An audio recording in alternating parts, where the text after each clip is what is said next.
Nah, jadi ini video lanjutan untuk tutorial Laravel sebelumnya ya. Nah, kemarin kita sudah belajar membuat folder Laravelnya. Ini ya, saya taruh di D. Nah, nama foldernya ini. Nah, di sini mau saya buka. Nah, bagi teman-teman yang ketika diklik kanan tidak muncul open in terminal, nah ada cara lain. Yang pertama, dibuka dulu folder CRUD-nya. Nah, seperti ini ya. Nah, selanjutnya di bagian atas itu kan ada tulisan ini, CRUD, CRUD, Datanita. Nah, ini ya. Ini saya klikkan 2 kali saja di sini. Oh, sorry, bukan seperti itu. Kalau Windows 10 diklikkan 2 kali. Nah, maka nanti akan terarah di sini ya. Nah, yang saya perhatikan bukan ininya. Pindah saja posisi kursor ketikannya di paling sebelah kiri. Baru di sini ketikkan CMD terus diklikkan enter. Nah, di sini untuk menjalankan servernya dari si Laravel gampang, php r design serve. Nah, seperti ini. Lalu nanti akan diberikan ini ya, HTTP 1278000. Nah, maka dari itu tinggal kita buka saja di sini. 1278000. Nah, di sini sudah sampai ini pada Laravelnya seperti itu. Nah, yang pertama, Laravel itu dia menanamkan sebuah gaya arsitektur pemrograman dengan MVG, yaitu model view controller. Nah, sebelum ke situ, di sini mau saya jelaskan dulu.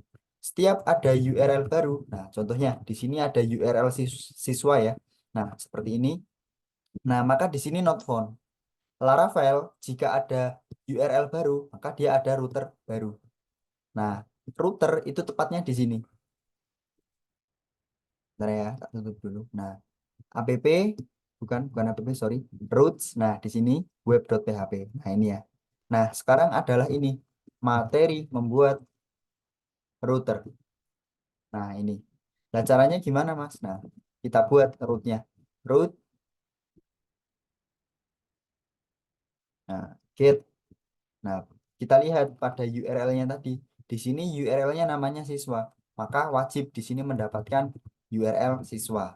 Nah, seperti ini ya. Karena ingin langsung melihat hasilnya, maka di sini langsung saya kasih function seperti ini. Nah, coba sekarang di sini saya echo. Halo, saya adalah controller.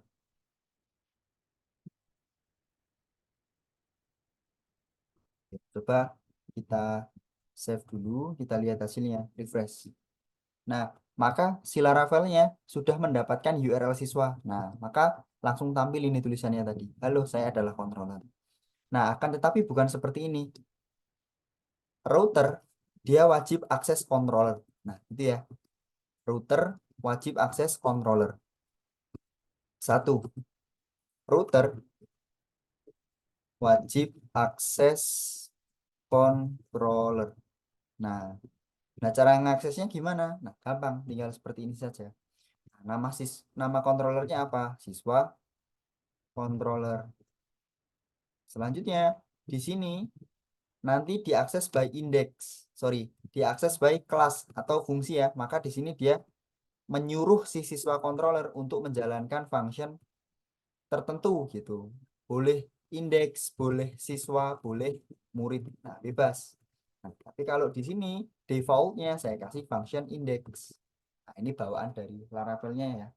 Nah, loh, terus kenapa Mas kok nama controllernya S-nya harus besar, C-nya harus besar? Nah, itu yang nyuruh si Laravelnya dari dokumentasi Laravelnya. Nah, selanjutnya peraturan baru nih. Jika kita mengakses controller, siswa controller, maka wajib permisi dulu. Nah, wajib di use.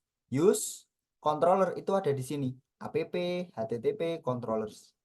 App, HTTP, controllers. Nah, masuk ke dalam folder controller, akses nama controllernya. Siswa controller. Nah, seperti ini.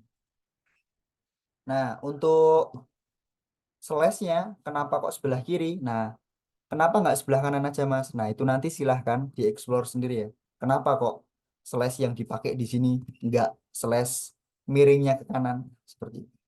Oke, jadi tadi sudah kita akses controllernya, siswa controller, lalu kita sudah izin gitu ya, siswa controller use. Nah, coba kita lihat hasilnya. Seharusnya error mencari controller. Nah, benar. app http controller siswa controller tidak ditemukan. Nah, sekarang berarti adalah materi membuat controller. Sebenarnya ada dua cara. Pada folder controller klik kanan new file, bisa. Yang kedua menggunakan terminal. Tentu lebih bagus yang pakai terminal. Nah, maka dari itu harus kita matikan dulu menggunakan perintah ini. Ctrl C. Ctrl C untuk mematikan servernya ya. Nah, PHP Artisan Mac Strip Controller. Nah, nama controllernya apa? Siswa Controller. Seperti ini ya. Jadi, saya dapat PHP Artisan Mac Controller itu dari dokumentasinya. Nah, nanti coba dicek. Nah, lalu tadi nama controllernya adalah ini ya, siswa controller dengan S dan C-nya huruf besar. Nah, coba kita enter. Maka di sini ada pesan sukses. Nah, berarti filenya itu sudah dibuatkan. Tinggal kita jalankan lagi servernya PHP Artisan Serve. Nah, successfully ya. Maka dari itu di sini sudah ada nih file yang namanya siswa controller. Nah, seperti ini. Begitu saya save dan saya refresh, maka nanti hasil errornya akan berbeda. Jadi hijau gitu ya. Loh Mas kok tahu errornya jadi hijau? Ah, itu hafalan saja. Karena banyak-banyak praktek gitu. Nah, sekarang kita lihat di sini errornya apa. Metode app http controller siswa controller. Nah, ini nih. Function index does not exist. Nah, maksudnya itu perintah indeks pada siswa controller tidak ditemukan. Loh, Mas, indeks ini dapatnya dari mana? Nah, indeks itu dapatnya dari sini. Nah, perintah yang kita kirimkan melalui routernya tadi untuk mengakses function index. Nah, maka dari itu di sini controller menjalankan metode dari router. Nah, function yang namanya adalah function ya index. Nah, ini kan. Dan ketika saya echo, halo. Nah, semisal gini ya. Nah, maka nanti dia akan menjalankan function index serta menampilkan ini ya, halo. Nah, seperti itu. Nah, selanjutnya kan kita butuh tampilan. Maka dalam konsep MVG, tampilan itu adalah view. Nah, berarti controller memanggil view.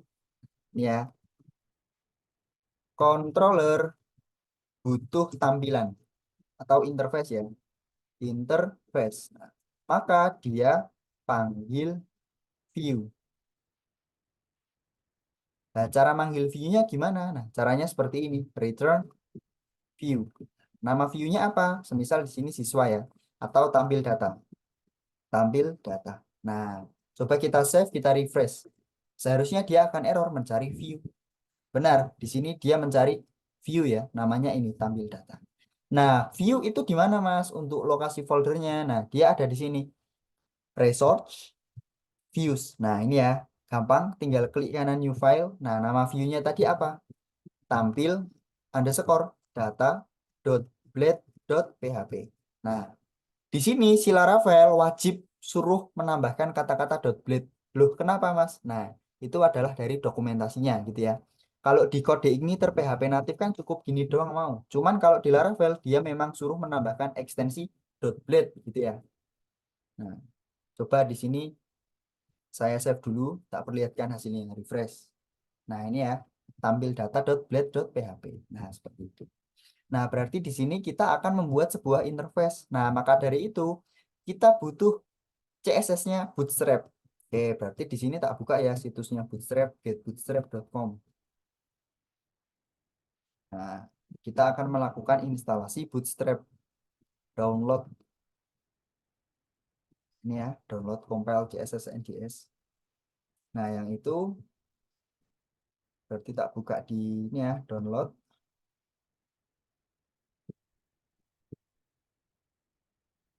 Nah, ini nih. Kita cut saja, kita masukkan ke bukan, sorry, di foldernya tadi ya. Saya di crud, crud, ini. Nah, lah terus ditaruhnya di mana, Mas? Apakah di resource view? Nah, tidak.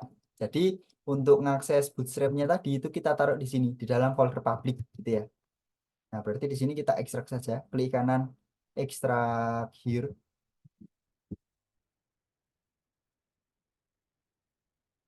Oke,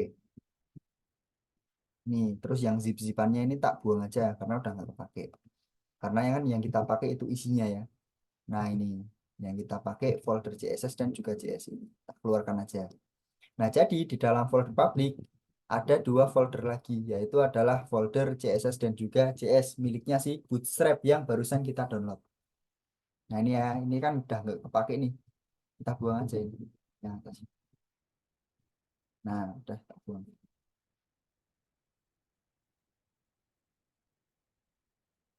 Klik kanan, delete. Oke, seperti ini. Nah, kita akan membuat interviewnya dulu. Label, label. Tahu gini aja ya, karena saya sudah membuat snippet. Nah, maka tinggal saya ketikkan seperti itu aja udah mau. Nah, nanti bagi kawan-kawan silahkan ditulis manual saja. HTML di sini adalah tampil data. Ctrl V. Pre-indent. Oke, ini ya. Di data siswa itu ada nomor, terus ada nama, terus ada alamat, terus ada apa? Jenis kelamin. Lalu yang terakhir ada foto ya. Nah, baru di sini ada 4 kolom. Nah, X, X, X, X, X. Nah, terus di sini tabelnya biar cantik, tak tambahkan ini class table, table bordered, table bordered, table striped. Nah, ini tidak perlu saya jelaskan ulang karena ini sudah ada di materi Bootstrap. Nah, ini ya. Di sini tampil data. Oke, coba saya save dulu. Kita lihat hasilnya. Nah, ini ya. Loh Mas, kok bootstrapnya belum aktif? Nah, maka dari itu di sini akan kita panggil bootstrapnya, gitu ya. Nah, sekarang adalah materi memanggil bootstrap. Nah, manggil bootstrap gunakan ini link, letaknya di bawah title ya. Nah, untuk mengakses folder bootstrap berarti kan gini tuh, harus kita akses seperti ini.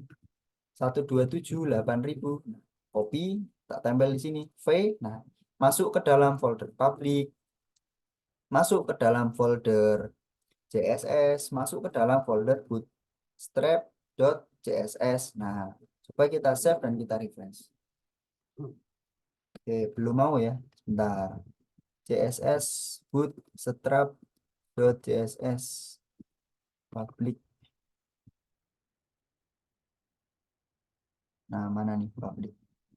Ini ya, public CSS 127.8.000 public bootstrap.css. Kok nggak mau ya? Sebentar. Hmm. Nah, public CSS bootstrap dot min kali ya,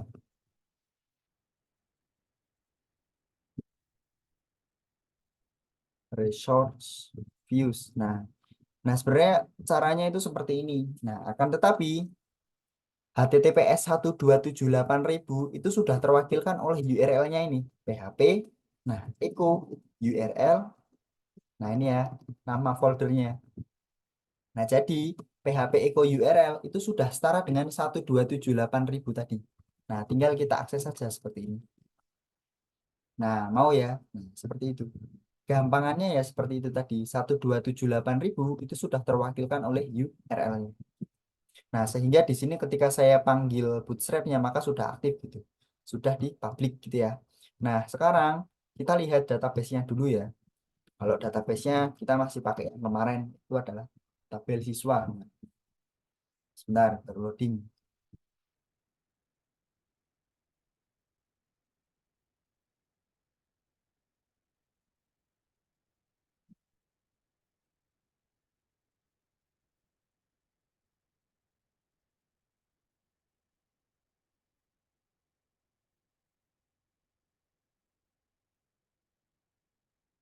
Kemarin kita sudah bikin ini ya. Nama folder, nama database-nya adalah CRUD. Nah, di sini ada tabel yang namanya adalah tabel siswa. Oke. Nah, nanti kita akan menampilkan datanya si ini, si Dima sama si Ariel ini ya. Untuk itu kan berarti harus terkonek ke database dulu. Nah, bagaimana caranya mengkonek ke database? Di sini Laravel sudah menyediakan fitur ORM. Nah, nanti di googling aja sendiri. Dengan kecanggihan fiturnya itu, kita cukup men-settingnya pada file yang namanya adalah .env. Karena di sini nama database-nya tadi adalah CRUD, maka saya tuliskan di sini koneksinya ke CRUD. Ini ya, di .env. Ini untuk mengakses koneksinya. Nah, selanjutnya kita akan melakukan proses ambil data. Nah, yang melakukan proses ambil data itu adalah controller yang dijalankan oleh model. Nah, maka dari itu di sini kita membutuhkan model gitu ya. Nah, jadi model itu adalah sebagai tempat untuk mengambil database gitu. Semisal ada 10 tabel di aplikasi kita, berarti ada 10 model.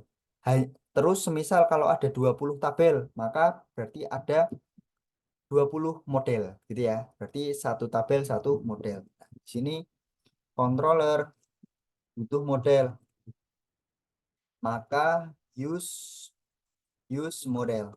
Ini berarti use app model models. Nah, nama modelsnya apa di sini? Nama modelsnya adalah models ini ya, siswa, model siswa. Nah, ingat, si Laravel nyuruh kita agar ngasih S besar gitu, atau huruf depannya besar. Model S siswa. Nah, kalau di PHP natif itu perintahnya seperti ini. Select bintang from siswa.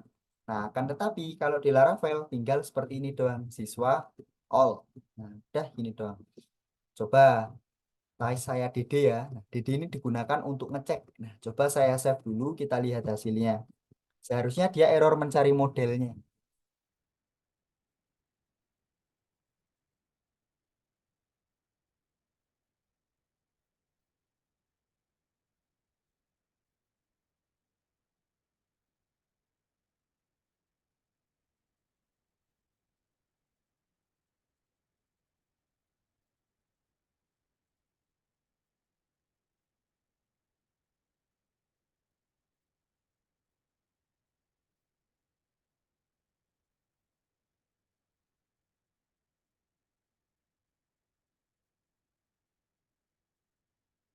Nah, benar ya. Jadi app model siswa itu tidak ditemukan. Nah, maka dari itu sekarang adalah materi membuat model.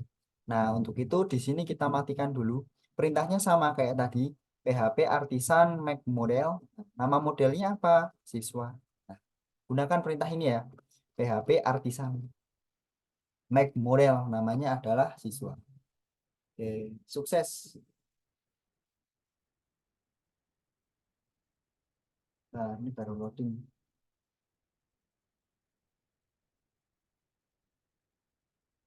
Nah, ini ya sudah sukses. Nah, maka dari itu tak nyalakan lagi artisannya PHP artisan serve.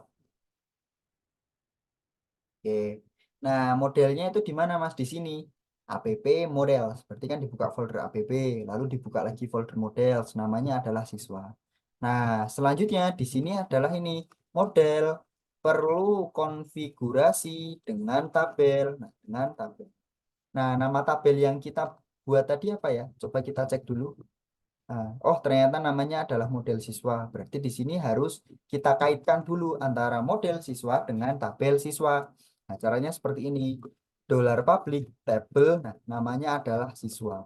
Nah, selanjutnya di sini yang menjadi primary key, nah ini K-nya besar ya. Primary key pada tabel siswa adalah kolom ID siswa. Nah, lalu di situ ada kolom apa aja? Fillable-nya. Karena datanya nanti mau kita ambil dalam bentuk array, maka ini aja dalam bentuk array gitu ya. Nah, di sini di sana tadi ada kolom nama siswa, terus ada kolom alamat siswa, terus ada kolom jenis kelamin, jenis underscore kelamin, terus ada ada foto siswa gini ya. Coba kita cek bener nggak gitu. Oh, benar. Jenis kelamin foto siswa. Nah, untuk runtutannya diusahakan harus sesuai ya dengan kolomnya gitu. Setelah nama ada alamat. Setelah alamat ada jenis kelamin. Nah, enaknya seperti itu. Nah, selanjutnya di sini ada tipe data fillable timestamp-nya enggak? Time stamps. Kira-kira ada nggak tipe data pada tabel siswa yang tipe datanya itu adalah timestamp? Nah, ntar. Kalau dirasa tidak ada, ya toh nggak ada toh. Kan nama kan varchar, alamat teks, jenis kelamin enum, foto siswa kan varchar ya. Nah, di sini kan nggak ada tuh timestamp. Maka di sini nilainya false. Nah, tapi kalau semisal mau dibuat kayak migration, nah itu wajib dinyalakan, berarti true. Tapi karena nggak ada ya udah kita false aja. Nah, untuk materi migration itu besok saja. Yang penting hari ini kita berhasil tampil data. Nah, ini tadi ya sudah saya ambil datanya pada siswa controller. Nah, perintahnya adalah ini siswa all. Lalu saya tampilkan atau saya cek menggunakan perintah dd seperti ini. Nah, coba kita lihat hasilnya di sini. Benar nih, ada array totalnya 4 data. Nah, ini ya tampil di sini. Ada datanya Dimas, ada datanya si ini. Coba kita lihat lagi yang ini. Nah, dapat kan? Nah, seperti itu. Nah, data ini mau kita kirimkan ke sini toh, tampil data kan? Nah, biar ditampilkan gitu. Maka dari itu, kita bungkus di dalam sebuah variabel yang namanya adalah variabel data ya. Nah, barangkali ketika nampilkan data itu nanti datanya itu tidak hanya satu tapi ada banyak. Nah, maka dari itu di sini kita buat dia jadi array. Nah, ini ya variabel data indeks siswa dijadikan array, dikirimkan ke view. Nah, cara mengirimkannya cukup gampang, koma variabel data ini doang.